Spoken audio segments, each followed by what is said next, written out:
Howdy folks, do you hear those drums? That means it's Oscar season.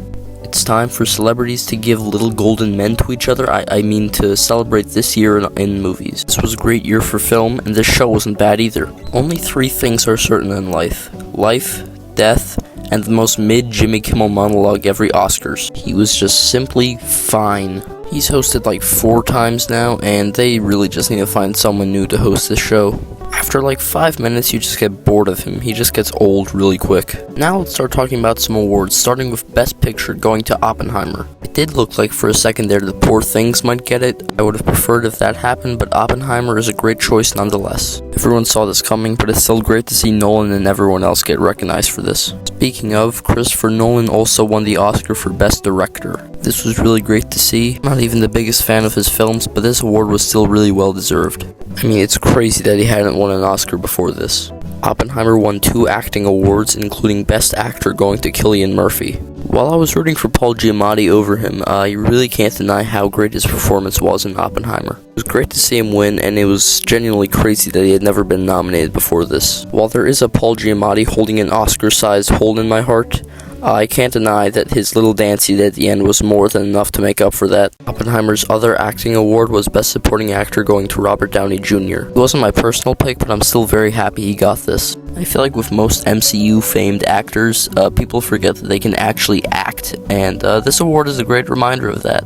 Oppenheimer took home 3 more awards for score, cinematography, and editing. I agree with the awards for score and editing, but cinematography I'm not too sure about. The cinematography in Poor Things is just about better than every other single movie that came out this year, so I would have given it to that. And while we're on the topic of Poor Things, Emma Stone won for Best Actress. God damn it. I mean, she's really great in Poor Things, it's easily her best performance. But I mean, Lily Gladstone, come on. Lily Gladstone gave what might be the best performance of the year in Killers of the Flower Moon, and this award easily should have gone to her.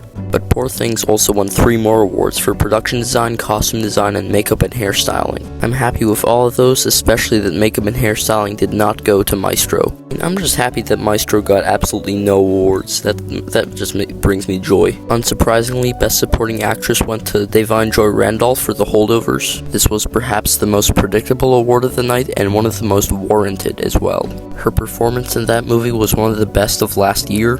She hasn't been in a lot of movies yet, and I can already tell she's going to be in many, many more. Best Original Screenplay went to Anatomy of a Fall. This wasn't my pick to win, but either way, it's still an incredible screenplay, one of the best of last year. It was great to see the dog from this movie at the Oscars, and it was also very funny to hear that 50 Cent song play when this won.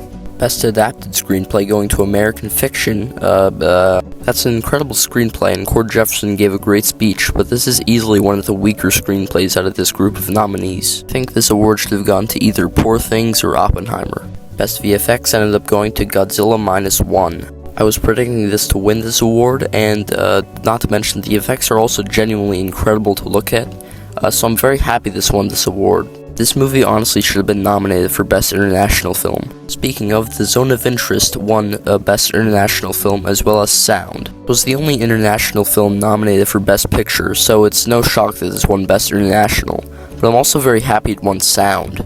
The sound design in this is genuinely haunting, and it's some of the best sound design I think I've ever heard. Also, Jonathan Glazer's speech when accepting the award for Best International Film was one of the best speeches of the night. Best Animated Film going to The Boy and the Heron was a great surprise. That is one of my favorite movies of last year. I am quite happy it won over Spider-Verse, and it's just a shame that Hayao Miyazaki was not there to accept it in person. It's time to celebrate because live-action short film went to The Wonderful Story of Henry Sugar.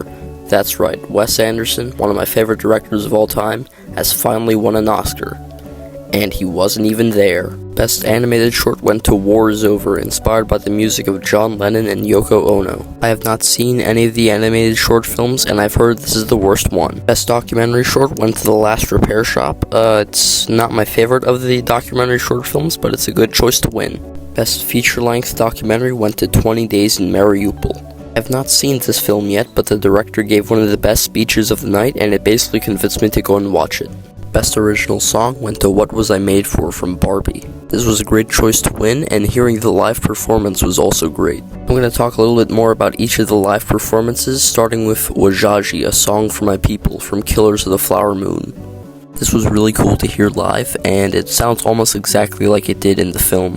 The John Baptiste and Karol G songs were pretty forgettable. The I'm Just Ken performance was honestly my highlight of the entire night. Seeing one of my favorite scenes of any movie last year performed live on stage was really cool to see. The Academy should be able to vote for this category after seeing every song performed live, because then the song would almost definitely win this award. This performance honestly made me wish Ryan Gosling won Best Supporting Actor instead of Robert Downey Jr. Overall, this is one of the best Oscars in recent years. It feels like they saw complaints that people had and actually listened to them to try to make the award show better. My biggest complaint with the Oscars every year is that they just give all the awards to like 1 or 2 movies, but they didn't really have that problem this year.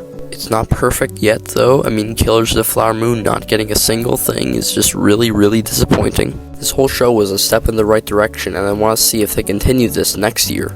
But for now, I would like to thank you all for watching. Be sure to like, comment, subscribe, follow my letterbox, stay safe, and drink water. And also, hey, look at John Cena, he's almost completely naked.